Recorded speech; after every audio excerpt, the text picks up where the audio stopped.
G'day listeners from all over the sailing world. Welcome to Bar Karate, the sailing podcast for another week. We are very happy to be here and talking to you guys.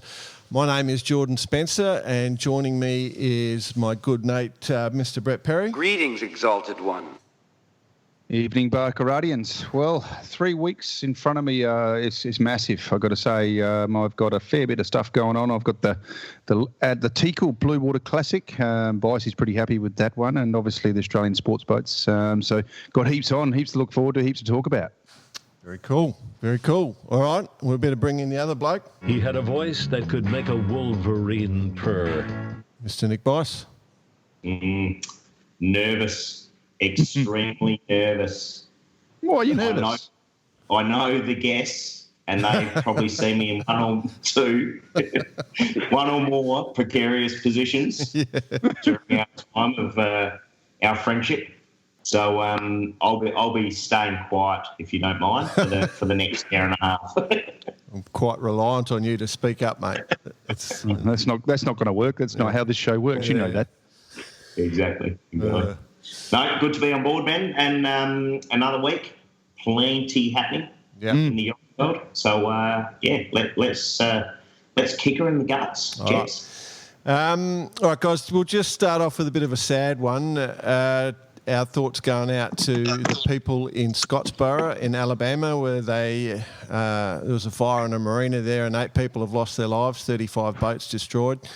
An aluminium canopy collapsing. Sounds like a lot of liverboards in that marina, and who knows what happened, but maybe somebody had a heater on or something and it caught fire, and we've lost a few people from our community. So our thoughts going out to that community. Hope everyone, we're sad to hear it, that's all. Tough week. Yeah. Tough week. And Phil Gray, one of our long-time listeners, same for you with your dad, mate. All right, we've got some pretty, just to buck everyone back up, we've got 2 guests this week. We're very excited about this. We've got 2 guests. Nick Crabtree. That mean it's going to be twice as good or half as bad? Half as bad, yeah. We've got Andrew. If you put our 100% serious all the time to 20 to 23% ratio, I think we're looking at... So, well, let me get their names up and get them on talking, because it'll just degenerate from there. So we're first off Andrew Pindar, a name that most people in the world of professional sailing would know. If you don't know Andrew Pindar, he's probably been one of the biggest financial backers of many campaigns in sailing for at least 40 years. In fact, I think this is his 40th year. And, of course, Nick Crabtree, the Kiwi, who is involved with everything and we have a lot to do with over the years, otherwise known as Mud Crab. Welcome, gentlemen, to Bar Karate. Good morning and thank you. Thanks, guys. Thanks for the welcome and condolences to those people, your friends, and obviously the other people in the community that lost their lives over the weekend. So. Yeah, cheers. I do want to go at the outset and just say, so we deal a lot with Andrew and Mud Crab over the last few years, because their business is GAC Pindar, which is a logistics supplier. I will say very clearly that we are not getting a single cent from these guys. We just like the blokes and they do an interesting thing, and we wanted to get them on and have a chat. Not to say we're not going to send an invoice. Well, not to say you're not going to receive anything then. That's how things work in Bar Karate. We do use them for all our other business. We actually do use them. So when there's a free plug at least. There you go, guys. Welcome. Who wants to fire away? First question. Well, Mudsy, because he always fires away. I'm not sure whether I'm up for you fire away, boys. First question. It's more. I agree with everyone, and you know, I've been working with Andrew for quite a few years now, but I think it's pretty synonymous in yachting to be 40 years a supporter of sailing, and it's a pretty long story, really. Yeah. I'm not sure an hour and a half will cover it, but I'm sure we can get some snippets out on the way through. So let me throw a little bit of an understanding around it. So, Andrew, from my understanding, and I'm not sure if I'm right, you started out by sponsoring a race that went from your hometown, which is Scarborough in the UK, to Holland. And from there, it's sort of evolved, and you've helped a lot of people, including Emma Sanderson, Hilary Lister, who's the Paralympic sailor, Hannah Mills, who won a gold medal, Joe Royal, Mike Sanderson, Brian Thompson, Ian Williams. So most people know GAC Pindar, the match racing team. Anyone left, mate? Yeah. We've just got to get Don't forget Nick Bice. Nick Bice. Well, sponsored is a probably not. It was a government help scheme. I would say assisted in drinking copious amounts of alcohol. Hey, shall I take it right back to the start then? Would that help? Yeah, go for it. Absolutely. Yeah, how did it all start, mate? Okay, yeah, well, a good question.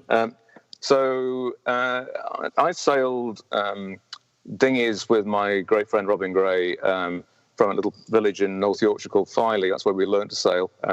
He was a catamaran sailor with a shearwater and then a tornado, which scared the living daylights out of me. So I was happy to go sailing on a Wayfarer and on a Mirror. And then I started sailing out of my local yacht club in Scarborough on quarter tonners, on Boleros and things like that. And started doing the race across to Holland, which was really people just going on their summer holidays to the continent of Europe to sail around the IJsselmeer. And the club was always looking for somebody to pick up the tab of somebody to go and finish the race in IMOCA at the entrance to the North Sea Canal. And so I started working and persuaded colleagues at work that we should pick up the tab for somebody going across to finish the race. There was no sponsorship as such. It was sponsorship by some name, but we didn't get any kudos or promotion out of the back of that. I hadn't really thought about it at that point. But that did lead on to doing the race a number of times. And I realized then that there was an opportunity to promote our business. I was a printer in those days. And that's where we got going with sponsoring by literally sponsoring that race, getting great name people to come and start the race. Che Blythe, Tony Bullimore, in fact Tracy Edwards came to start the race.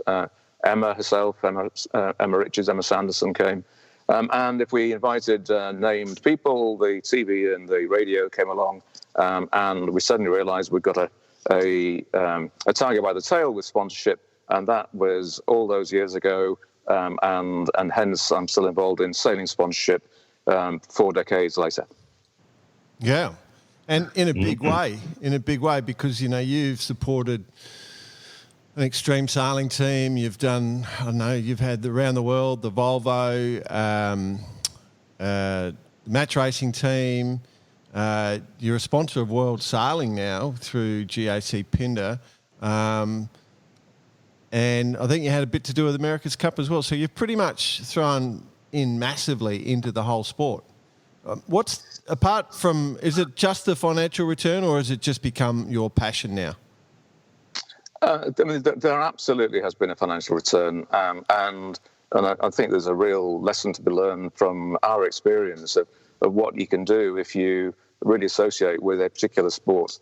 In reality, you can do it with any sport. It doesn't have to be. It could be rugby.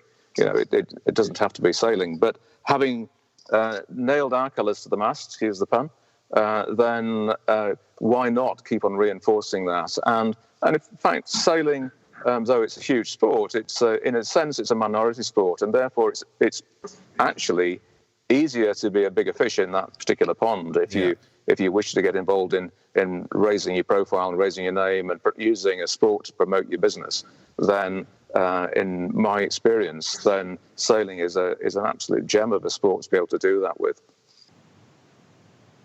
And so, Andrew, during that time, and obviously sponsoring not only events but also boats, and seeing that return by being able to take out corporate sponsors on board the boats, that's Jordan and I have spoken about this quite a lot. It's a value you can't monetize that. And has that been one of your key drivers, like to actually keep promoting your business, be it the printing or the logistics side, by showing these people how good sailing is? Yeah, absolutely. I mean, of course, you can go for a walk around a golf course with somebody, and you've got them for however long it takes you to hit that pillar around the place. But the people don't remember, I don't think, that they've gone to a golf course. Who have they gone to a golf course with? Who have they gone to a game of cricket with? Who have they gone to a rugby match with? It's more just some more corporate hospitality, and after a few beers, you forget who you even went with. Whereas with sailing, you've got a chance to spend more quality time with people. You really can immerse yourself with them. If you're sitting on the rail, you can have really deep conversations, and I think the people really remember that experience because it's something they wouldn't otherwise be doing. It's well, unless they happen to be sailors themselves. But even sailors, I'll give you an example with the Extreme Sailing Series. When we used to be running the event, or part of the event in say, Nice in the south of France, GAC would be able to bring customers from Switzerland or anywhere else because people would be interested in going to Nice for a weekend to watch them sailing, where there were some really top names, as you know, involved in that program, as there are in many other sailing programs where you've got people of an exceptional level of talent who have Olympic medals or world champions, really talented, and you've got a chance to sit with sailors who are prepared to share and usually be open and fun and enjoyable company, usually reasonably intellectually attuned. I don't know how you got into the sport, Bicey, but that's cool. But just fell into it. Just fell into it.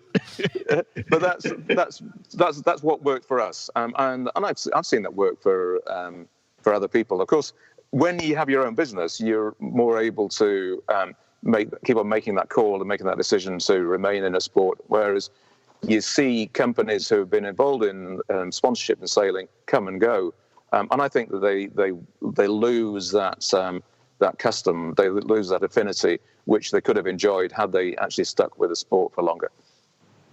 Yeah, right. Hey, Andrew, BP here, mate. How are you? I'm good, it's Brett. Yeah. Hey, listen, first of all, I think from the entire sailing world, I guess a big thanks, is probably coming your way. Does that sound fair? I mean, I guess sailing at this level really needs people like you. So that's from us here at Barkarati. But do you think that sailing's heading, sailing in general has come to a very interesting sort of, era, if you like, and we're at a very interesting phase. What are your thoughts on the current status of sailing? I quite like where sailing's at the minute. I think we've got a diverse platform that whether you're a sailor, amateur or professional, whether if you're wishing to be involved as a sponsor, you've got lots of choice as to things you can associate with. And so, the whole world, the elevations, to use the pun, of going into the world of foiling, that's really fascinating for me to see where that's going. It's a great technical play. It's clearly adding a spice and a variety to the sport. And yet, at the same time, we're seeing retro races becoming very popular. And I think there's more to come out of people going back to whether it's wooden boats, whether it's New Zealand guys, we call it lead mines and all the rest of it. I think we've got a great diversity of the sport. I worry that some of the lessons aren't learned, however. That I think the Yacht Racing Forum does a good job in trying to get people to debate these things. I think we should potentially have other events in and around the Yacht Racing Forum, some focus groups to debate these things, talking with the sponsorship agencies, the sports marketing agencies, to make sure they really understand what the properties are that are available for commercial exploitation. But for us it works clearly, and I'm very happy. And I guess that's perhaps why I was asked to be a Volvo ambassador in the last race on the commercial side of things, just to be able to share my own experiences, which I'm always delighted to do. Yeah, right. And that's a good thing. And what about a question that sort of we've actually been talking about this a fair bit in the last, 6 months even is the media side of things, and the access that the general public is having to events these days is massive now, and it's getting better and better with all these different types of drones and all the types of media that are available. I mean, that must be exciting for you as a sponsor, yeah? Yeah, I think what it does is, I mean, it's quite niche, isn't it, the way that it develops. But Baccarati is a classic example of something that would have been prohibitive to have tried to put together 10 years ago. The technology wouldn't have allowed you to do it. But the great advances in technology do allow a democratization of the communication process, the publishing process. And so I think that anybody who wishes to associate with the sport and then see how they can get their messages to target audiences has got a real opportunity at the moment to do so in a very cost-effective way. Perfect. I'm going to throw over to Mud Crab because I know you're just itching to tell a story about. I was just watching him eat his nails. Taking it. You want me to tell a story about what? The Hatherley, which we've spent many a time on, watching many a race. Andrew's probably best to tell that story because he knows the history of it more than I do. I was a latecomer into the Hatherley stage, but I can say that many bar karate listeners or professional sailors over time have spent much too much time on there. But so in saying that, Andrew, where'd the Hatherley? When did that come onto the scene? And just to explain to the listeners exactly what the Hatherley is. Well, unfortunately, I don't own her any longer. The Hatherley was a converted deep sea sidewinder trawler. She was 116 feet long. She had ocean-going capability, and we converted her into sailors' accommodation and a floating pub. A floating pub. And we served a draft Tetley's Bitter, draft Carlsberg Lager, and draft Guinness, and we had a fully stocked bar. And I've got some great images. In fact, when Minnie Mills was all of 15 or 16, is when we started sponsoring her. And we've got some great pictures of her standing behind the bar being served. And there's a certain Kiwi who now lives in Australia who did his best to get to know her. She was saved, I can tell you. I won't tell you his name, but his initials start with T. TC. Call him Roy Mindel. Yes, he's something like that. Yeah. Yeah. Whoever this person was. I know that guy. Yeah, righto. That guy might have been on his 21st birthday, actually thrown out at his own birthday party on the Hatherley. To get thrown out, you had to be thrown upstairs because you went down into the old fish hold. Another one for another Australian, of course. You'll know a certain Mr. Paul Larson, the fastest sailor in the world. He was. His nickname for a number of us, I don't know if you know this, is Willow, because he has the incredible ability to bend completely over, which was very fortunate because we used to do, what's the game when you go underneath a bar? Limbo. Thank you. Limbo. So we had a couple of pillars in the middle to hold up the roof, I guess, or the ceiling of which is the deck of the ship. And so we used to put a limbo bar across there, and Paul Larson held the record for being able to get underneath that limbo bar. He actually took it to a whole new level because he decided that if he threw beer across the whole floor, he could then slide underneath instead of having to bend over, he just launch himself and take a run up and go feet first underneath it, and he won. There you go. Maybe that was his secret for breaking the record. He just filled the trench full of beer. Probably. Straight down. I tell you, another guy who was good at limbo was old Bryce Ruthenberg. He was an elastic man. Do you remember Bryce Ruthenberg, guys? Oh, yeah. Yeah. He was an elastic man. Yeah, anyway, back to your story. Sorry, Andrew, go. So anyway, the Hatherley. So I don't know. I bought her, guess 20 years ago or something, and she went to the start of 2 or 3 Vendée Globes, the Transat Jack Barbara 3 or 4 times, the Rue de Rhum, the Calais Round Britain race. We actually took her to Saint-Tropez for Le Voile de Saint-Tropez. I don't know if you were on board Marichard 4 Bicey in about, I don't know, 2004, 5, something like that. We decided we would rock up in Saint-Tropez with the converted fishing boat, the Hatherley.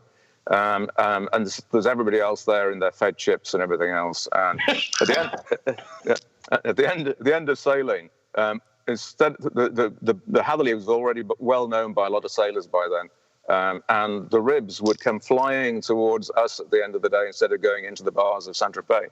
And the owners, of course, of the race yachts and of the fed ships wanted to know why everybody was going to the Hatherley. They were told there's free beer. So that tends for some reason to attract sailors, doesn't it? Yeah. And it was hard. And it was hard to get kicked out of because you had to get kicked up. That's it. Exactly. Yeah.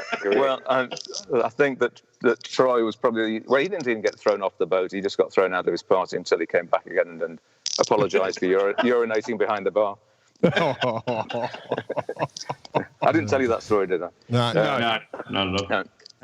Anyway, so the Hatherley went all over the place from Saint-Tropez through to the north of Denmark, and she went into. In fact, we took her to this, as I say, the start of so many races. So we were there in the Volvo that you're doing, Bicey, with Moose in 5, 6, whenever it was. In fact, it was during that race that I met Mudcrab in Melbourne, along with you at the time. And I'm mentioning no names again, by the way. The money, I'll send you the number, my bank account number in a minute. But so we took the Hatherley out at the start of the restart of that race out of Portsmouth. With a huge number of guests on board, and that was typical of the great vessel. I ended up having to sell her in due course when the printing industry was going through a particularly painful time. And she's now. I was called about 3 years ago by the Wall Street Journal and also by the Guardian newspaper in the UK. Journalists complimenting me on my humanitarian efforts, and that's all very kind of you. But what have I done now? And they apparently she had then she was spotted by the AIS sitting off Tripoli in North Africa, where she was doing a roaring trade in taking people across the Mediterranean. Oh, there you go. You're so thoughtful, Andrew. 100 people a time she was taking over. And apparently the cash price was €3,500. Wow. So anyway, I said, so no, that was 2 or 3 owners ago. That I'm not involved. But your name's on the AIS, which a lesson I think for everybody is to make sure your name is removed from the AIS because people thought that. Well, had I been doing that on a regular basis, I wouldn't have been bothering to talk to you guys now, I can tell you. Yeah. I thought you liked us. Yeah. Oh, fantastic. Andrew, you might want to talk about the Hatherley was a party boat, but at one stage it did a fairly large rescue that might be worth talking about. Well, I think we did two notable rescues. In the 2002-2003 Around Alone race, which Emma raced in, the Italian Simone Bianchetti was racing on a yacht sponsored by Tiscali, which is an internet service provider at the time. And he lost his rig in Biscay. And we volunteered to take a spare rig that I think belonged to, might have been Ellen MacArthur's, across from the UK to northern Spain.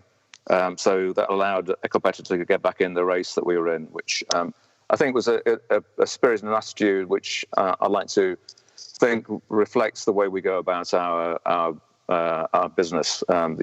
It's important that everybody gets the chance to compete. And then probably the biggest one, the bigger of the two, was in the 2004 single-handed Transat race.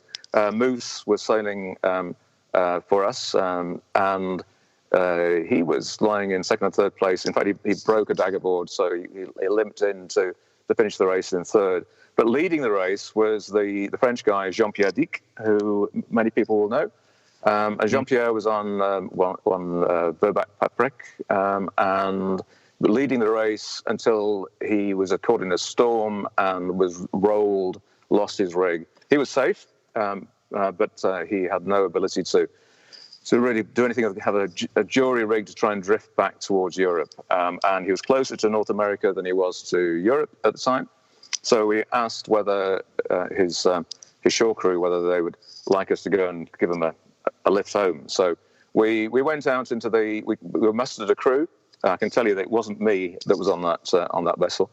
So some great people were on who went and put a line onto his IMOCA 60 and towed him back. So it was 5 days going out into the North Atlantic, 6 days towing him back into Lorient. So 11 days at sea. And I think it's probably one of the longest rescues in British maritime history to go and do that. So something we were delighted to do for JPD.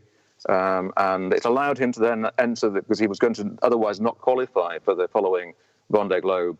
And we got him back so he was able to then repair the boat and go and do his qualification. Whilst we're talking about that sort of stuff, you guys also, I mean, you've got a few Volvo 60s, I think, I'm not sure, somewhere in the UAE. Mudcrab's smiling. You think he knows where I'm going. You got your boat seized by the Iranians. Do we want to talk about that? I'm happy to. It's I think it was one of Nick's best times of his life, really, wasn't it, Crab? It was all Crab's. It was all Crab's fault, as usual. In fact, he started sailing again nowadays. But in those days, Muggsy was more interested in flying between bars than he was sailing between bars, and we were taking the one of the Volvo 60s, the old News Corps, from Bahrain to Dubai to do the Dubai Muscat race. In fact, it's a race we're going to be doing at the end of this month, actually. I think with both boats. But anyway, the Admiralty charts showed the place called Siri Island belonged to the UAE. The Iranian charts showed it belonged to Iran, and in fact was a military base. Muddsy, you want to tell the rest of the story, or shall I carry on? I can go from here. I know it pretty well. So the guys were transiting down, and it was fairly light breeze. And like all Volvo 60s do, the nicely feathered props, one of the blades fell off, and the pin normally drops out. So the guys were, and the area between this island and Dubai was prohibited due to oil rigs. So Ollie Smith, who you know, well, guys, who's part of our great on-ground team with the business we've got, was doing the right thing and was going to go around this island and jibe and go back in towards Dubai. It was 50 miles from Dubai and 50 miles from Iran, so right in the centre. And then some fellows decided to come out with a quite large aluminium boat with a quite large machine gun on the front of it. And they seized the boat, which was quite a daunting time. I got a phone call from the guys, and they said that we've been taken by the Coast Guard, Iranian Coast Guard. They just want to check our papers and bits and pieces and computers and things like that. And I think that was the last phone call I got for about 5-6 days, really. Oh. I got one call on around the 5th day, which was a message. And then, everything started happening. We had the British Foreign Office involved, the Bahraini government were involved. The boat had Kingdom of Bahrain written down the side, so it was an interesting time for us, and really, really a scary time for the guys. Having said that, they were, it's amazing what you find out when things like this happen, when you get phone calls from the, hello, this is the US Fifth Fleet based in Bahrain. Just to let you know, the guys are fine. They're in a room, all 5 of them. The boat's here. There's gave me all the information. I'm like, how the hell do you know that? And I was actually reminiscing to someone else the other week, where they said to me, what happened at the end? And what happened was that the guys were held, and then, long story short, they ended up playing chess with the Iranian Coast Guard and sent on their way about 8 days later. I think 7 or 8 days later. Andrew might correct me on that. But what was the most difficult thing is the British Foreign Office was saying, go about your normal day, don't do anything, you can't do anything, and there was a press embargo on it. But we got about 5 days in, and then the big TV channels said, we know too much about this, we're going to release it. And when it broke on the news, the scariest thing for me was I was staying at a friend's place in Dubai with a couple of TVs in front of me, and it was about the time when Tiger Woods got caught out. And he was big news at the time. But for 36 or maybe 48 hours, every time the Sky News came up on the television, it was a picture of our boat and our guys behind them. Wow. So, which was it was quite a difficult time for me. I had to ring the parents and tell them that this had happened, and it's certainly, I'm not a hostage negotiator. So, I don't know. Mate. Put yourself down, mate. Come on, surely. We spent a few months in Sailors Terrace. Yeah, exactly.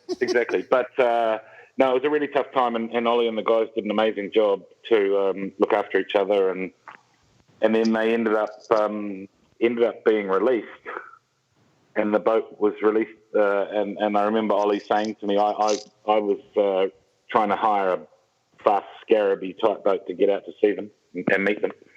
And in Dubai, they tell you can't go boating. There's a bit of a, they put a bar on it and say, it's too windy at 20 knots, so you're not going out. So we broke that law. And Ollie tells the story of, it was quite a rough day when they left the island, and they were towed out by the Iranian Coast Guard or Naval Coast Guard. And he said it just proved that they were so ill, seasick, these guys, standing on this vessel whilst towing the Volvo 60, that they wanted to cut the tow line before they got to the 12-mile point. And Ollie said, no, you were towing us the whole way. But he said they were green. So if he'd gone past there in the 60 and 20 knots of breeze, they wouldn't have even got the boat out to come out and get them. Yeah, right. Yeah, right. It was a pretty surreal time. But I remember Andrew and I, we had quite a few emotional chats, and you sort of get through the start of it, and you're telling other people that you're trying to support them, family and wives and whoever. And then partway through the situation, by the end of it, those people are supporting me because I don't know what the hell to do. And we got the guys out, and that was good, and got them back to England. But it was an interesting time. But certainly, if you want to build a brand in sailing at a very low cost, get caught by the Iranian Coast Guards. Get 40 hours on TV. But it was, I think, the Coast Guard might have been involved, but I think also the Iranian Republican Guard were involved, which are the scary ones. But I think it's important for us to make the statement that though it was very, very scary, the Iranians, the Iranian Republican Guard, were friendly, warm, respectful, and when they had humour, and when the guys were sent on their way, they were all given a box of dates, which is something. Well, yeah, I know you like a date now and again, Pricey, but I'd rather a box. But no, seriously, I think it's important to say that though we get all this political stuff going on, these were human beings who were warm and friendly, and they sent with proper regard. They sent Ollie and the gang on their way. So with a gift. Yeah, fair enough. They were the guys were well treated. So But yeah, it was a very surreal time. Let's put it that way. So with your business with GAC Pindar, the logistics stuff, you guys must see because you do everything. Like you can help someone get through the Panama Canal, or you can get mast shipped here, or you can pick boats up, or you can ship a bunch of USAFE boys across through all sorts of stuff. You guys must see. Like, you must see the most frustrating bureaucracy all the time. Like, I don't know how you blokes aren't all sort of grey and. I am. Well, You've got videos online. I didn't want to say, Andrew. I was trying to be polite, mate. Jordan, what's fortunate for Andrew and I is that we have an amazing team of operators who do all that stuff, who you know well. Yeah. We are the lucky ones who get to build the relationships and look for the big contracts and get involved in how we can do things better. But we have an amazing team behind us of very experienced people who've been, I think what's different about when we first started the business, we wanted to do it a different way. We were pretty keen to build a business that was the sailor's friend. We came from a professional yachting team background, so we knew the frustrations that people had had before. We were combining that with a global business. GAC has 350-ish offices globally. They have up to 9,000 something staff. So we were bringing, instead of that small niche business, we were keeping that niche local style business, but utilising the buying power and strength and knowledge of a global network. So speaking of which, what comes under the JSE Pindar banner as we speak? Obviously the Ocean Race and all the others, right? So to run it off, if I get this right, the Ocean Race, we're involved in the America's Cup World Series. We do another catamaran event that is happening in Sydney at the end of the month. So we're involved in that globally. We're the official provider to World Sailing. We do a lot of Olympic work now for different M&As globally. We've touched the RC44s. We did the Extreme Sailing Series for many years. We still do the GC32s. Have I missed any, Andrew? The World Yacht Rally. The World Yacht Rally. We are also involved with Don McIntyre with his new race coming up. Do you have to use, with that one, do you have to use vessels that were pre-78 or whatever it is? Yeah, that's what I would ask. All your ships have to be this in genre with the actual race, right? Yeah. No, the Volvo 60s are allowed to do it. Oh, they No, are you didn't now. get That's that. all. He missed that. Okay. That's It's only slow. recent. So, It's late so at we're, night. so we're pre-2000 then. Yeah, pre-2000 ships, exactly. Okay, all right, good. Well, so where the gear was out then, you don't have to wear the sou'westers. Yeah. All right. Exactly. Well, with all the sponsorship then, so either you or Andrew, with all the sponsorship, you guys have been involved with some amazing campaigns. Is there any that stand out that, like bring you the most joy? Yeah, Hillary Lister. Okay. Yeah, by far. Yeah. She was an amazing woman. She was I don't know how many people know of her. She died the year before last. She was quadriplegic. We met her when, in fact, I met her in London at the boat show when Emma Richards was doing her book signing, and Emma came to find me in the Irish embassy. We seem to have got a theme about Guinness going on, don't we? But I was having a mid-afternoon refreshment, and Emma came and, as usual, charmed me. So, Andrew, I need you to meet somebody who I think we need to be helping. And she introduced me to Hillary, who is in this sort of bed-stroke wheelchair contraption. And Hillary had been introduced to sailing at a point in her life when she had this degenerative disease, and she was ready to have her life ended or to end her life, but no, she was incapable of ending her own life because as a quadriplegic, you can't do anything. anyway, she was introduced to sailing at an amazing place in Kent called the Westbere Sailing Club. It's a very nice gravel pit in Kent. But she was. No, I'm told I haven't been there though. I am an honorary member. Woo! I'm very proud of being so. And anyway, Hilary wanted to sail across the English Channel, and we agreed to support her in doing that.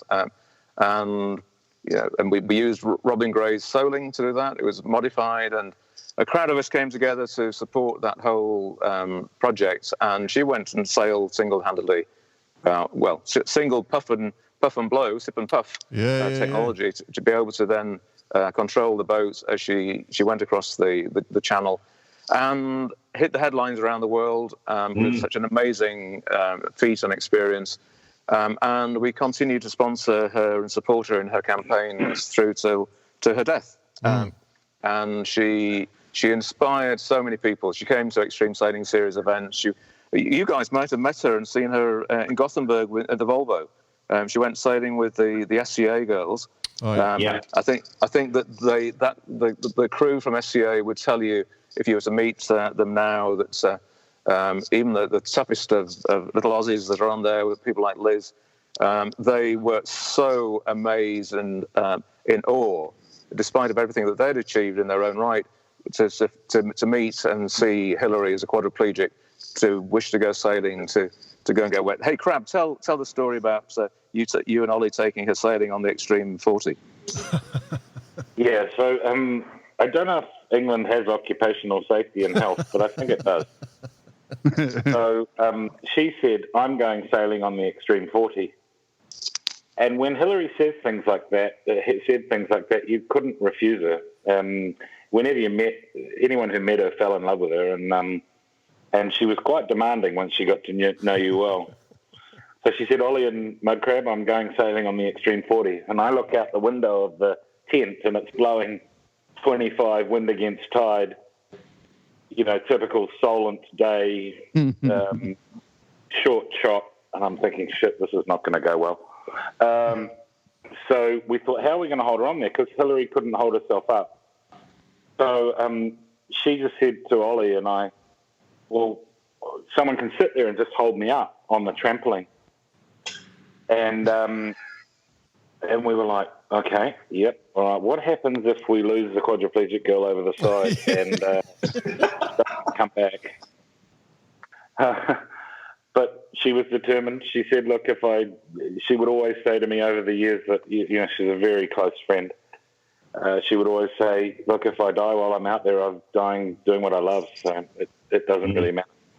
Fair enough. So we went downstairs to the safety area, and we got a stretcher out of the safety rib, like a hard board, like the life-saving stretchers. And we basically lashed. Yep. We basically lashed her to it and carried her down to the boat, and then chucked her on the tramp, and went from there. And I think was Nick Maloney driving the boat that year? I'm pretty certain he was, yeah. Welshie and Nick Maloney. So, and she had an absolute ball. And, there's many a story, but the first story I ever knew of Hilary was when she went sailing on the Open 60. And Ollie was there, and Nick Black. You probably know Nobby. Yep. And they thought, what the hell how do we put her in anything? So they went to B&Q and bought one of those white plastic outside picnic chairs. And they chopped the legs off it and sat her against the leeward rail and duct taped her head to the top lifeline. So she was upright. But what they hadn't figured out was, it was a simple test. It was great on one tack, but on the other it was particularly wet.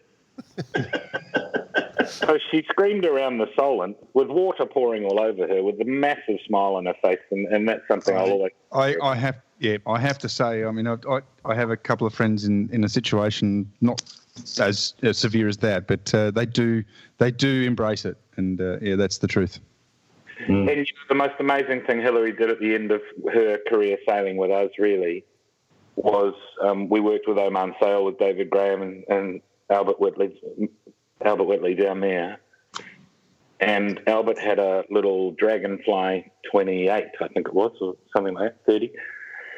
And Hillary sailed from Mumbai to Muscat, which is about 800 miles or 800 kilometres, something like that, where, you know, my father, Bosie, Roger, designed the sit-puff system for the boat. Harkin very generously gave us the reverse winding winches. Yeah. And Dad developed a system, and she sailed with a carer, an able-bodied Omani woman, and one other. Wow. And so Mumbai to Muscat. And Dad had got the system to a stage That's a massive sail. Yeah. And we designed a way to get her downstairs so she could have a sleep and all that sort of thing and so on. And my father designed the system to such a stage with, which was, you know, it's quite a simple system, that we were getting to the stage where she could trim the sails in and out because she was never able to do that. You know, she couldn't ease anything out in a bigger boat. She had a menu that had 16, 17, 18 functions on it. And we were getting to the stage where she'd be able to drive the boat's engine with it. So that's still around, that equipment. But yeah, I'm with Andrew. That's my highlight. I mean, we have had some amazing times. We obviously did the Vendée Globe. Bosie, you were involved when we built the 1K Open 60 that looked like an Open 70. Needed about 5 blokes to sail it instead of 1. Well, it was an amazing. He got raced for 5 amazing boat, and then, you know, obviously our time with Ian Williams, he's been an incredible force in match racing over the years, and 6-time world champion. So you know that's been some highlights, and we had an Extreme Sailing Series team for half a dozen years, which was also great. So we're always looking for new projects. But I think what's really important and something that sort of, you know, that I love about what Andrew's mantra has been over the years is we love developing talent. You know, you don't always have to win. I mean, we even let Team Australia sail with us one year in the Extreme Sailing Series, so that proves to you how friendly we are. Well, I forgot to tell you the rules. Just leave the funny shit to us, all right? Just yeah, and So, but no, we've had the pleasure to have so many wonderful sailors through the sitting on board boats with Pindar and GAC Pindar written on them. So it's been there aren't many people who don't have a Pindar shirt. So we're hoping to have a couple of parties this year to celebrate 40 years, and we'll see. You know, it'll be like what you were talking about the other week. Harold Cudmore was talking about. We might have to order 1,600 beers when everyone turns up. Yeah. Ooh. Well, that's going to break the world record. 40 years of the Arctic turn. Exactly. Yes, exactly. yes. So we're hoping to have a Southern Hemisphere one, which I think you know where that'll be because everyone will be here this Christmas. Yeah.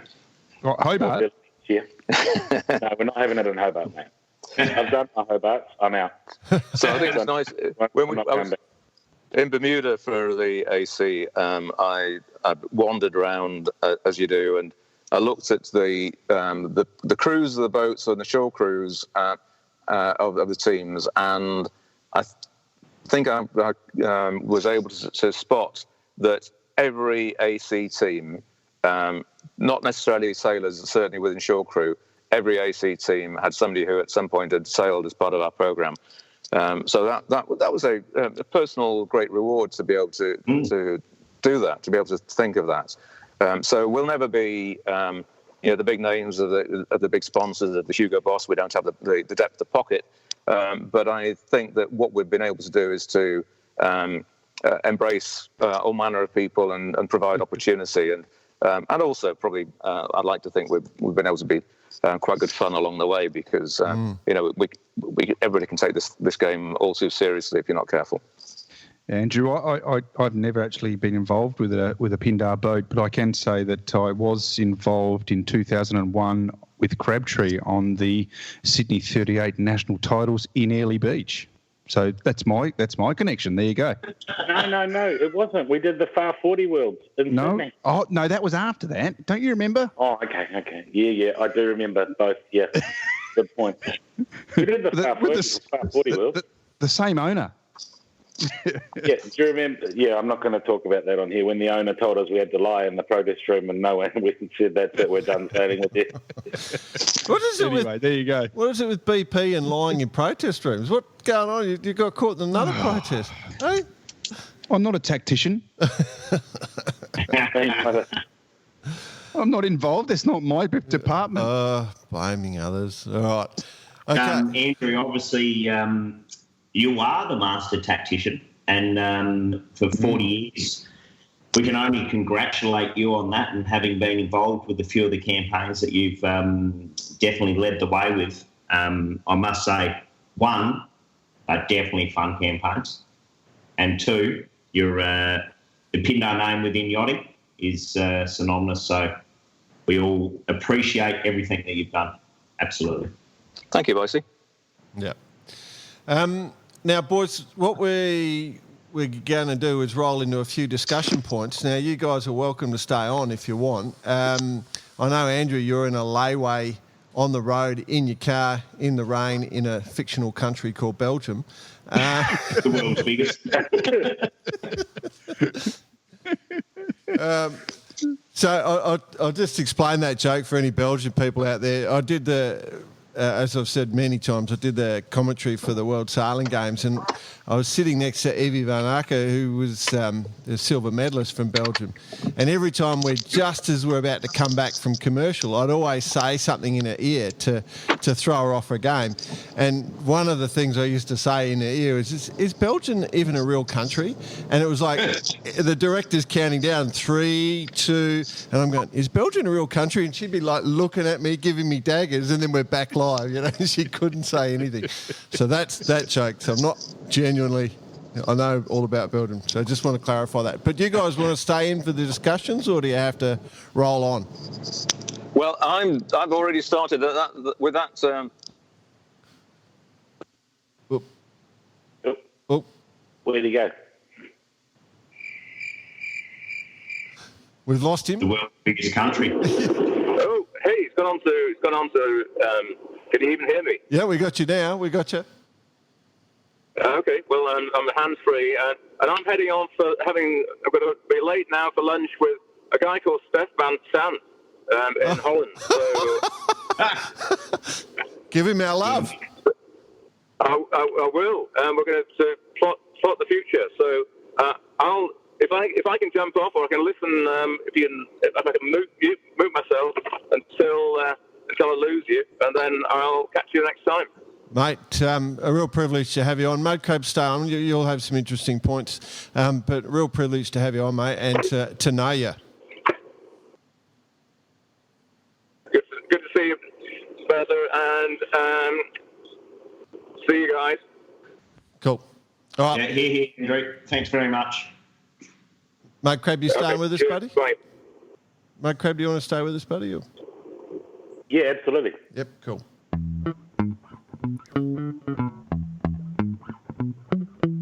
All right, first discussion point on our little run list. The new L'Occitane, the new IMOCA 60 just launched. L'Occitane en Provence in the water. Do you guys see the photos of that one? Absolutely. I like it. I really like it. Okay. Built by Powergar. Yeah, they come. All right. First off is one, we all like it. She looks cool, but it's a Sam Munard design. BP, I figure you want to come in on that one. Do you know Sam? I don't know Sam personally, but I just know of his background with the minis, and you know that we don't need to go through that again. But he's been a very successful designer in that class, making his way up through to the Class 40, and now stamping his print on the IMOCAs, and yeah, it's an interesting looking vessel. Yeah, what do we like about it? Love the bow, and basically coming from the stable mates of his the Class 40s that he's designed, which has been very successful. So I'm super keen to see how this goes. As for whether that bow makes a difference with these boats flying these days, Yep. who knows? But I really like the way he's challenged the design process and what he's done, and was fortunate enough to meet Sam back in the ocean race a couple of years ago through the ocean race, and he's got some fantastic ideas. So looking forward to seeing this thing sailing. We didn't get to see the foils, unfortunately. It didn't have any stuck out the side of it in our photos, so we don't know the answer to that. So that's the next thing that will be of interest for that. But so far, we're all happy. Definitely. Looks good to me. You reckon, Munty? Yeah, it looks good to me. It's going to be an interesting time, isn't it? I don't know where Juan's at with the pup prep, whether they've put new foils in it yet. But, talking to him at the World Yacht Racing Forum, he was quite interesting where he said, probably got that wrong, but the boat looks pretty solid. And I think with new foils, they'll be away. So it's a really interesting field this year for the Open. Yeah, pumped. It's going to be a huge event. It's going to be great watching. Well, speaking of IMOCAs, then Hugo Boss, I just saw a little status update. The boat's in Southampton after we remember her foil. They hit something, the keel dropped off, pulled out half the bottom of the boat. The word we heard on board from, I can't remember who told us actually, is that if they didn't have that little false cockpit, false cabin in there, she would have gone straight to the bottom. So that's all been cut away. They've done the non-destructive testing. They've got a repair plan in place, and they reckon she'll be sailing again by March. Have you seen the boat up close, Vicey and guys? Not me. No, not physically. I had the pleasure of going down and checking it out in Gosport, and Alex was there, and we had a little bit of a walk around. I didn't get to go inside the cockpit at the time because it was a bit confidential at the time, but I mean, it's a beautiful, beautiful build. It's a stunning boat. Yeah, right. Yeah, sure. The detailing is incredible. Well, Yeah. And did it have its foils in at that stage? Those sort of no, Okay. no, I'm it's interested. pre-foils. We're intrigued. I guess Alex, he's refined exactly what he wants over many, many boats and many, many years. And you'd like to think, I think he promised his wife after the last Bondi that he's never doing it again. And now he's like, basically, that's exactly what he said to me on the dock. He said, mate, I've got one more chance or else my wife's going to divorce me. So Wow. I might as well make it work. And we all know Alex doesn't like getting wet, so the idea of being inside. And he was very valid when he sat down and discussed the comments. He said, do you honestly think that anyone's going to put their head out when they're doing 30 knots, two-sail reaching? You can't see anything anyway. It's not real. So, You're not real warm in those tuxedos either. no, exactly. Exactly. But no, I mean... And those leather shoes, the ones, the really pointy ones, the pointy ones, they're not that grippy. Yeah, exactly. I mean, the boat's stunning, and I'm sure they all are. But it's a real credit to the build team and the design team to go outside the realm and try something different. Yeah, exactly. Again, outside the realm and doing something which is not the norm, and that's what you need to keep doing to keep evolving. So, well, that's what we love about yachting.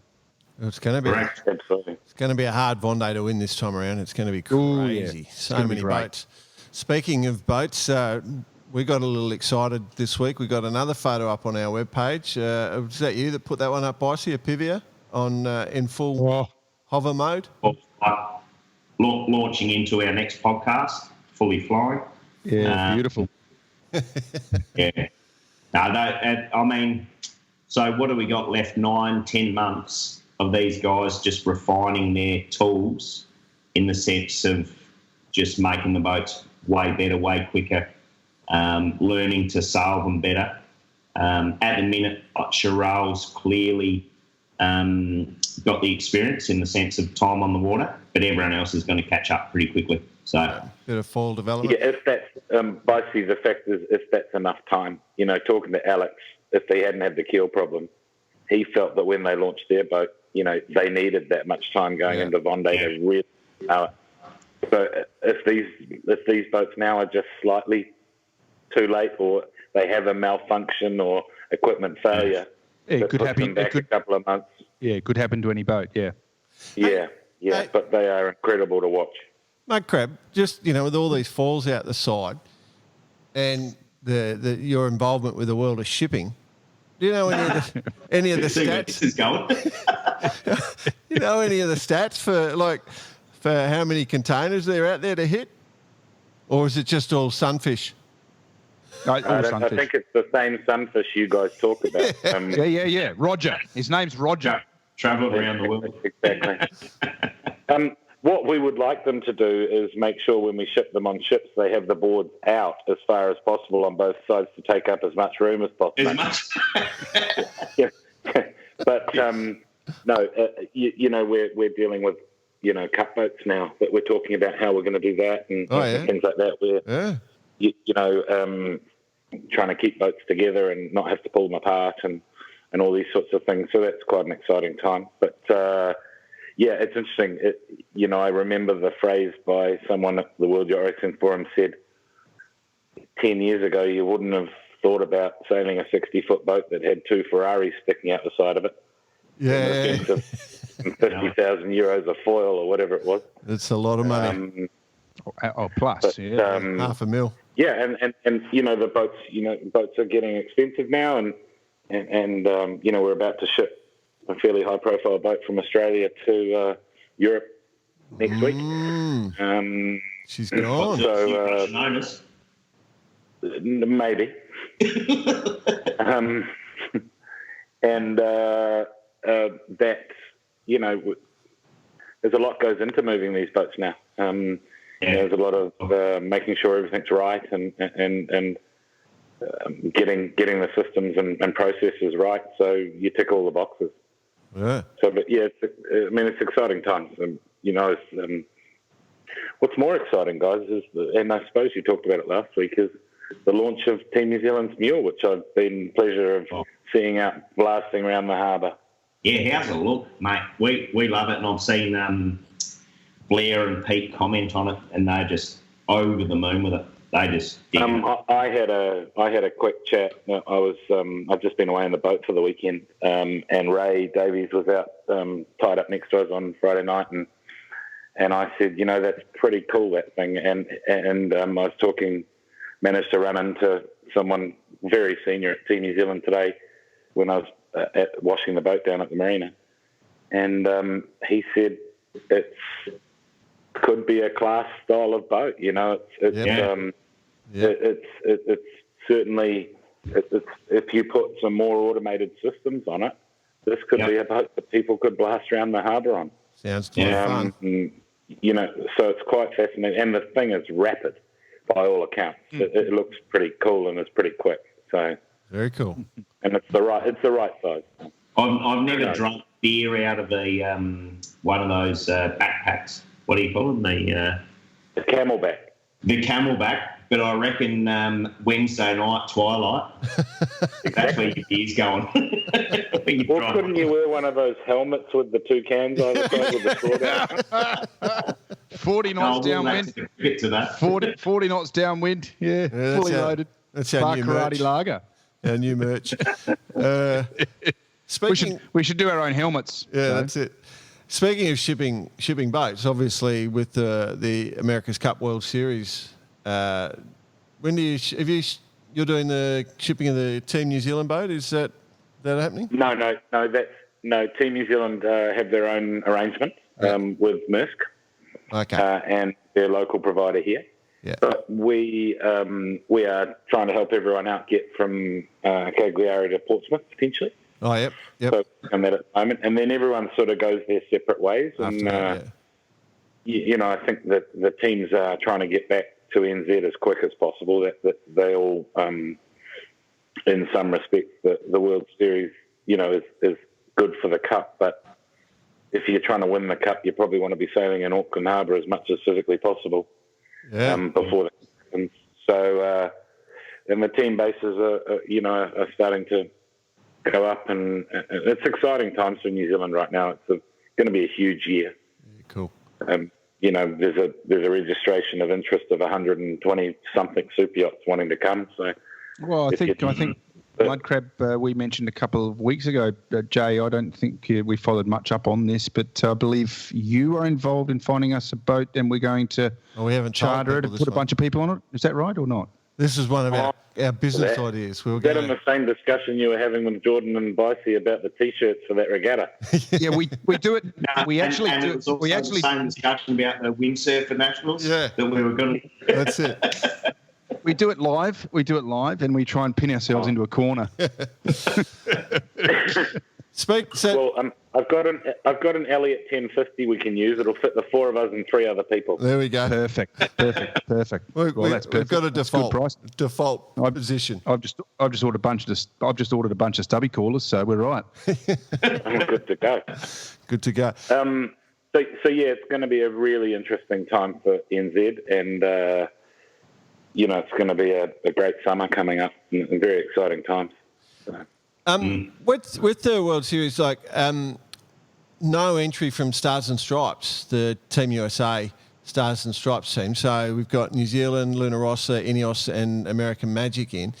Does that mean they're gone? Did we actually mention that on Secret Pro quite a few months ago? We knew what was going on, but we didn't say it, I think, Bicey. No, we mentioned that they weren't going to be there. Yeah. We hinted, allegedly. Yeah.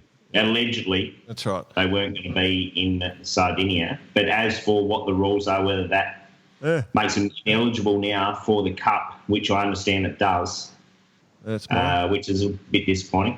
Because we had I think so. So my understanding, Bicey, is if they were to make it, there would need to be a protocol change agreed by all competitors. Yeah, which I think could happen. I think it could happen. I think it could happen too, because I mean it's about the sport. It's about let's get more people on, more boats on the water. But is it practical? No. Is it safe? Is it safe? Is it safe? Yes.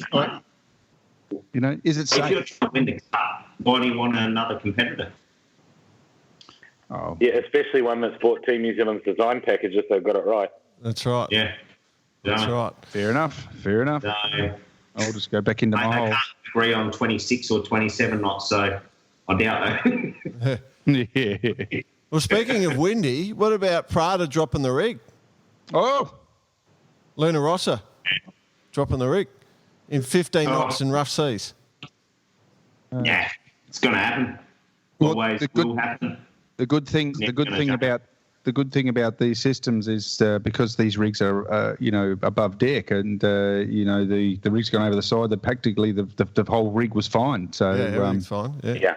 It was I believe, as far as I'm aware, it was a 4-stay failure in that area. I guess it'll come out in the wash, unless you guys know. But I believe that the thing just fell backwards. But have you seen the series of photos over the last 24 hours? What, with the two boats sailing together? Yeah. So they've got the rig back up and they're going. It seems like they're going all right. They're going very quick by the looks. Exactly. Yeah. I thought, and the word was the protocol came into it. My question is, given you're involved, they're too close together. Yeah, it's too close together. Are all the other AC boats going to ship their boat on Team Ineos to get back to the UK? Like a bit of a contagion.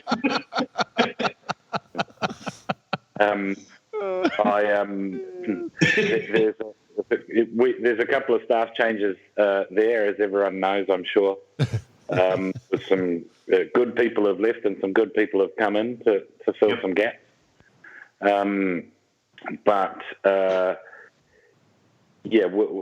talking to them, but we can't, I can't say too much, but it's an interesting time. Let's put it that way. Yeah, we love America's Cup. We get to talk non-stop. We do love America's Cup. I think, Cagliari's going to be really interesting, but can't wait. But I'm not sure it's going to give you much foresight into what's going to happen during. I think you're right, Crab. I think we're, this event will be a shakedown for sure, and I think you'll see boats shine in certain elements, but I think you'll see, a different result as it gets closer, because I think they're all refining. Well, they're building other boats. They're all building new boats. We're going to boat too. Pretty big year coming up as far as viewing yachting. You got the AC World Series. It's got to be pretty good. Yeah. Cool. In a few words, yeah, pretty good. Cool. All right, well, let's push on a little bit. We got a bit of a dirty note through the week, boss. You got a dirty note from Jade Cole. Yes, correct. Apparently, we've got to back off on the over 50s club for the Olympics. So noted offshore sailor, Australian female offshore sailor, Jade Cole, and she is actually going for the double-handed offshore boat, and she's not 50, not even close to 50, and she's taken it personally in a fun way, let us just say. But we just pushed back and said, well, with Barney and her ages added together, surely that's an over 50 combination. So maybe we'll get her on one day. Should be a bit of fun, I reckon. Well, Jade's going to be in Lincoln for the Classic, so maybe we could do something from there. But it's probably a good time to what's happening in NZ, Crab, with double-handed Olympics? Anyone put their hand up yet? Well, not that I know of. Mud Crab. I know that they've decided that no. I know that they've decided that I think they're going to use the Young 88 as the boat of choice. So maybe it's Gavin Brady and his daughter Carrington could do it. Oh, yeah. I just spent a bit of time with them. They're sailing the Young 88 together now. But I'm not sure that would work because Gavin's, talking to him over the holidays, you got to let go of the helm to go forward to do some stuff. Letting that happen. So, you've actually got to go and get that spinnaker down, Gavin. It's not going to get it down itself. But no, he's him and his daughter Carrington, who's an amazing young sailor. Are certainly cleaning up in the Young 88 fleet here. They're pulling a few people out of the woodwork, David Brook and a few other people. But nothing of any real note come out yet. But we've got our Round the North Island race starting late February, and two-hand sailing in New Zealand is really quite big. Exactly. Yeah. And I think they've got 40 entries. It maxed out at 40. It's a massive fleet. It's going to boom over the next 5 years for sure. And we have a fantastic series through the winter, which is called the Sands Series.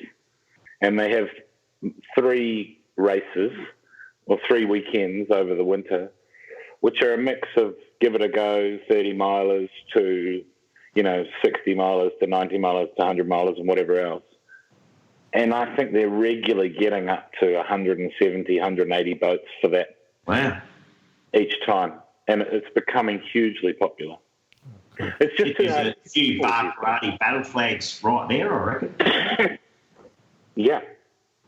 So it's a really, really well-run series, and two-handed sailing is becoming huge in New Zealand. BP's into it. Out of the woodwork, yeah. BP. Jordan and I told you about our two-handed sailing. We're just way too fat to sail with 3 people in a VX1, so we're going to do it double-handed. Well, Tiny Whiting did the VX1, borrowed Moose's VX1 up at Bay of Islands Race Week a week and a half ago, and sailed with Andrew Griffiths, I think it was, who was a very good OK dinghy sailor. And they did that regatta, and but maybe the Moose and Emma just haven't announced their Olympic campaign. Oh, good. I like it. That's good. Let's get the rumour going. Yep. I have heard that rumour already. So for the people who don't know who Moose and Emma are, let's just explain it so people are all around the world know, because we're doing a lot of New Zealand discussions at the moment. So just, you want to clarify? I think everyone knows. Yeah, so, Mike Sanderson. Mike Sanderson was World Sailor of the Year, and what year was it? 06. I have heard he's launching a campaign. campaign. I've heard he's launching a campaign. And his wife, Emma Richards, now Emma Sanderson, who's an amazing sailor, did the round alone for Pindar. So, I was just going to say, both sailors you've supported. Both sailors we've supported, absolutely. Oh, very interesting. And that's how I met Andrew. Moose introduced me to Andrew. So. Oh, okay. All right. Yeah. All right. Well, it's good. 15 years ago. Good chats. Actually, one class that is booming again, as we've mentioned, guys, is we mentioned we were going to do the challenge, is the Wallies, the Windsurfer Wallies. Yes. So they just had nationals in Australia, 116 entrants. And just, amazing. I wanted to, the only reason I'm bringing it up is the fun element. So the old Wallies, I just will say they hosted it at Brighton Seacliff, which Brighton and Seacliff Yacht Club. The home of Wallies. It's their 100th year this year. Bossy, are you going to do that thing for them next weekend? Because I'm not in So town. I'll be down on the Brighton jetty Yep. with our mate Harry from Down Under Sail, just giving a bit of praises to all the people sailing by. Just, I do want to say, get along for that because Bossy's quite funny and he'll be very good at that. Congratulations to everybody at Brighton and Seacliff Yacht Club, one of the great barefoot yacht clubs. You know, you can still walk into the bar in your bare feet and have a riotous time, and such talented sailors come out of that yacht club. A lot of great people. So congrats on that. But on the Wallies, they had slalom racing, course racing, freestyle and marathon. And there was even a cruiser division, lads. A cruiser division where you could have done shorter races and drunk more. What? We stuffed up. We missed it. And I saw the different weight divisions as well. Oh, yep. Let's put it this way, we would cruiser division, the plus 90 kilo division. We would have been on the beach by 11. Started. Do you get to put a chair on the board? You Sit down on the way around. I like it. I love those boards. All right. Well, we missed our chance. We're all talk. We'll talk. Congrats to Mel Webb and Tim Gourlay, overall winners on that event. Hey, we did put a little note out last week about tell us about your race. Like, you know, because that whole Malangulwa thing, remember we sort of crapped on along about the Malang Yacht Club or Sailing Club, Regatta Yacht Club. Got some good responses. Mate, I've got some news, lads. What's that? I copped some grief during the week. Again? Grief, big time grief. I got a call from my dad. Well, he listens, does he? Absolutely, religiously. Hi, Dad. Hi, Mum. He was mad that I didn't mention about how he'd won the Malangura all these times. Because he's had a bit of success in the Malangura. He was quite mad that it wasn't mentioned. I will say he did have one of Australia's best sailors on his boat for each of those events. So, you know, he did bring in the hang on, prize. stop. Sandy Higgins or Robbie Dawson.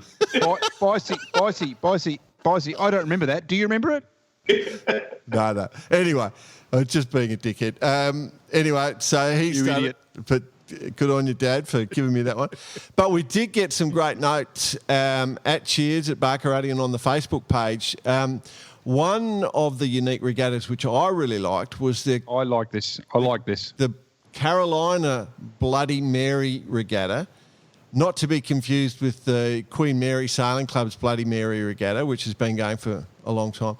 So the Carolina Regatta, they've got a couple of opties as the marks, and they fill the opties full of beer, and you go around and you've got to grab a beer as you go past as part of the regatta.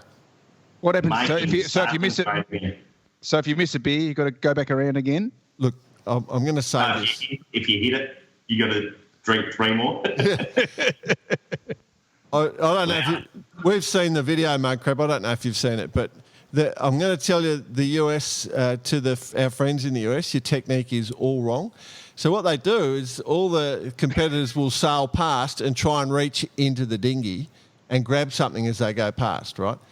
clearly the most successful technique would be just to sail up, stop alongside, hold the thing and load up as many beers as you can and then sail off. Why would you try and pick them up as you're sailing past? It's just not successful. More importantly, why would you just try and grab one? Exactly.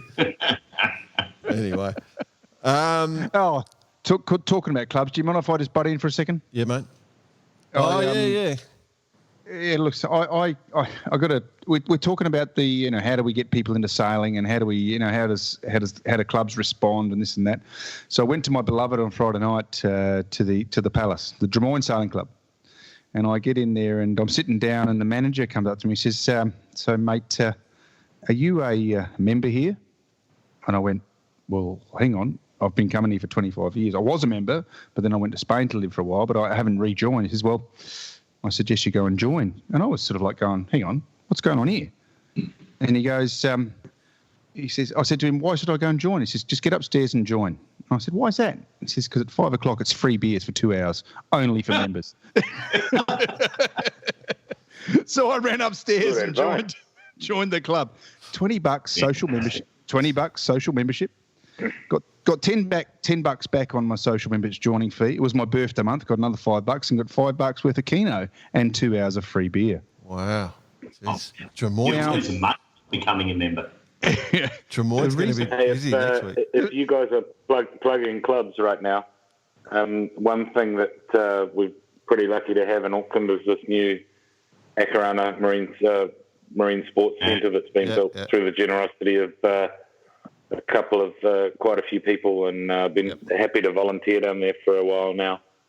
And we ran the 49er and Acras out of there, and it's spectacular. So hopefully during the Cup we can have you guys over and do a session of bar karate out of there. It's just a fantastic premise. Looking forward to it.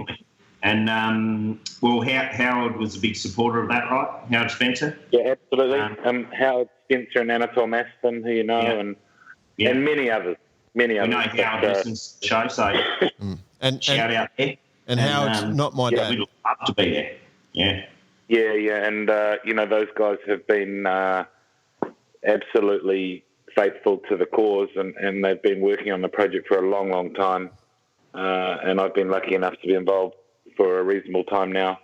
But it's just spectacular. And we're running a new Navigators program out of there, which is literally busing underprivileged kids from South Auckland in to experience the water. And I know you guys talk about fun and the funnel and how do we make it work. Yeah.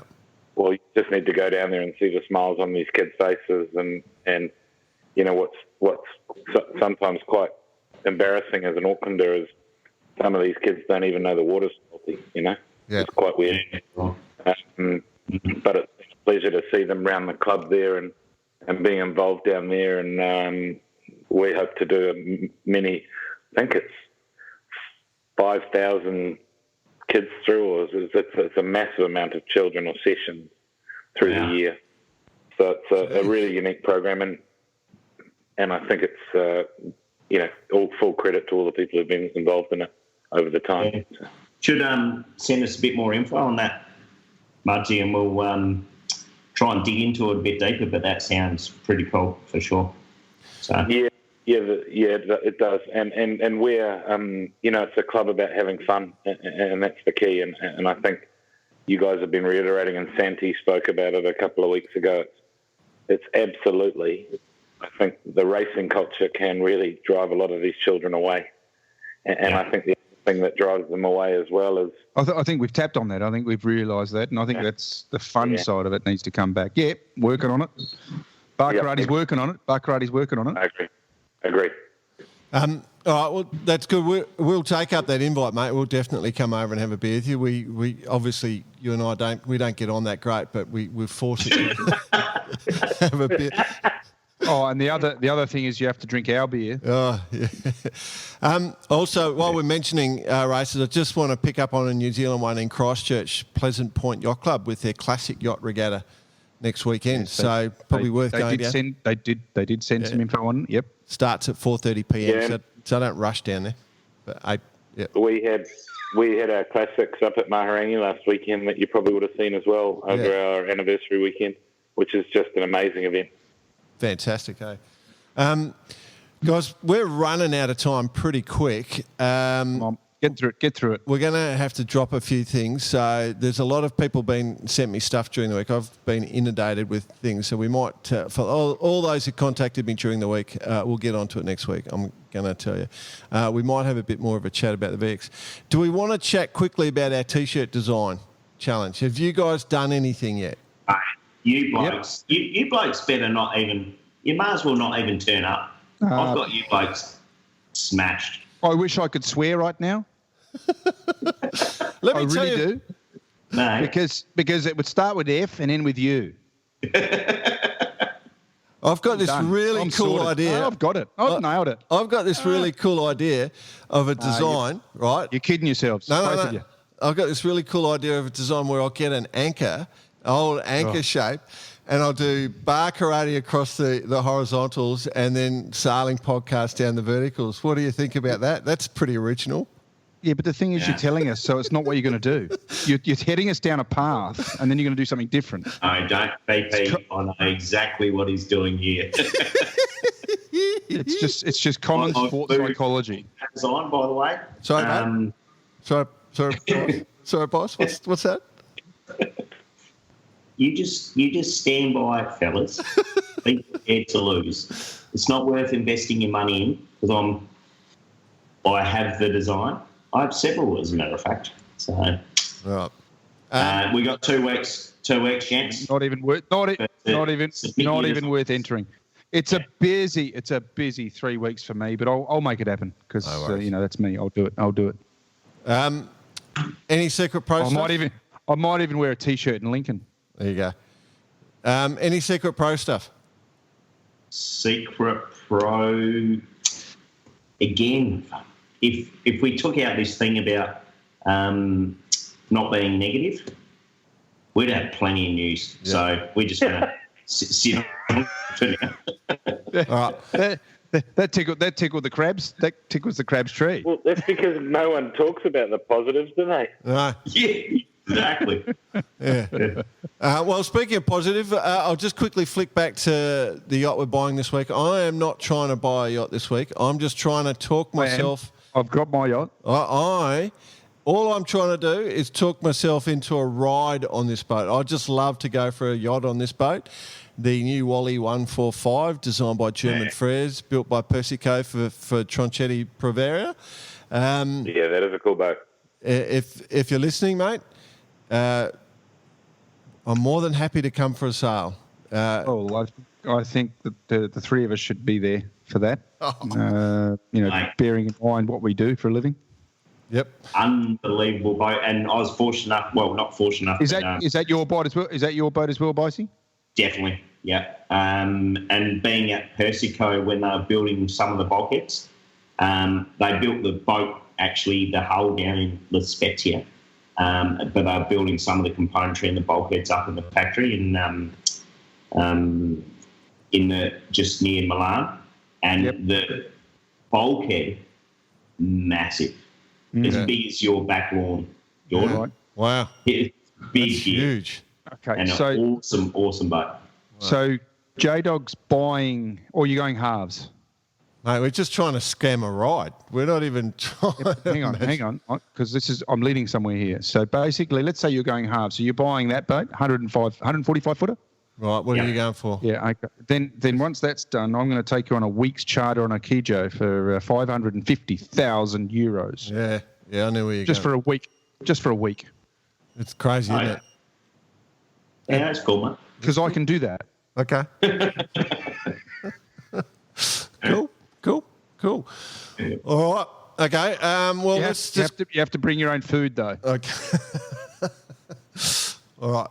Okay. Well, we're going to have to sort of wind it off now because we've chewed up all our time. What about if you want to contact us at Barkarati on Instagram, just at the Barkarati on Facebook, or the website, barkarati.com is the easiest. If you're on any of those sites, feel free to give us a rating. A few people are giving us a rating. We're 5 out of 5 at the moment, which is great. If you are unhappy... Sorry? Thanks, Mum. Yeah, thanks, Mark. If you are unhappy, Thanks, Greg. send money. That's that's the best way to find out that you're unhappy. Mud crab. And don't get the email cheers@Barkarani. Yep. I had a few MX issues during the week, so they're all fixed up now. So all emails are now received. Cool. Mud crab, I asked a quiz question last week. Who drinks more Guinness, Ireland or Nigeria? Do you know? No, I don't. But I have Come on, have a guess. interesting Have a story guess. for you on another liquor. Oh, yeah? Come I on. would say Nigeria. Okay. You are correct. You are correct. Yeah. Nigeria. Yeah. Oh, Yeah. What's your story on the other liquor, though? What do you got? Well, when I was working in the Middle East, I met a guy who was the agent for Johnny Walker. Oh, yeah? And what country in the Middle East do you think drinks the most Johnny Walker Blue Label? Saudi Arabia. Correct. Oh, Yeah. Oh, Yeah. I can concur. I was in...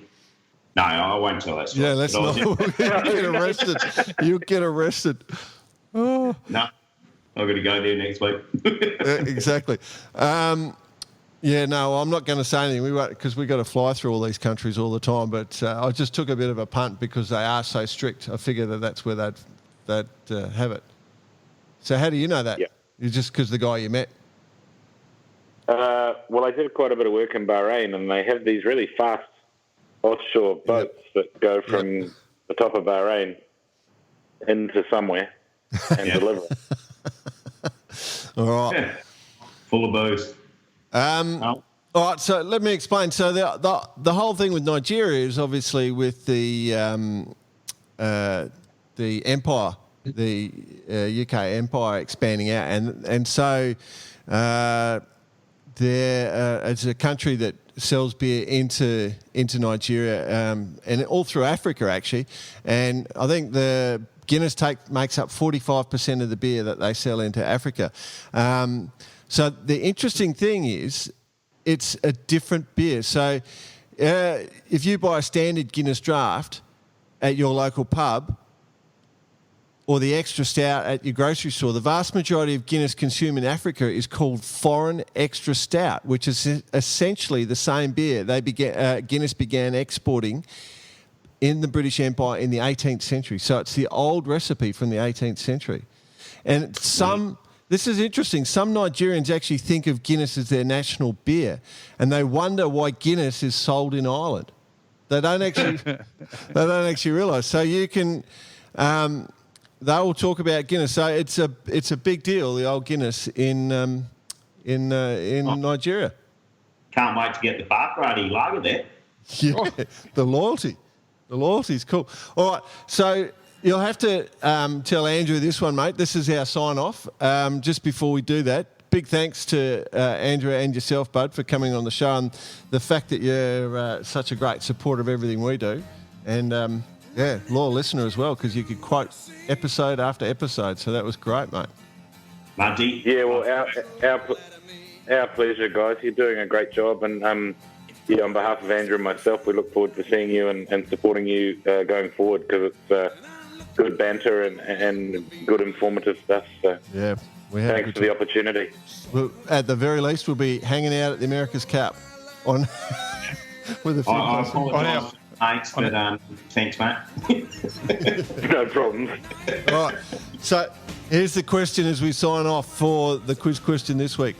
The oldest house found in the British Isles was one unearthed at the Star Car site near Scarborough, which is where Andrew's from. It's 11 foot wide and uses 18 wooden poles in a circle as the framework. The oldest evidence of carpentry in Europe has also been found there. So what age is the oldest house in England dated to? How old is it? That's the question. So I figured Andrew would know because he was born back then.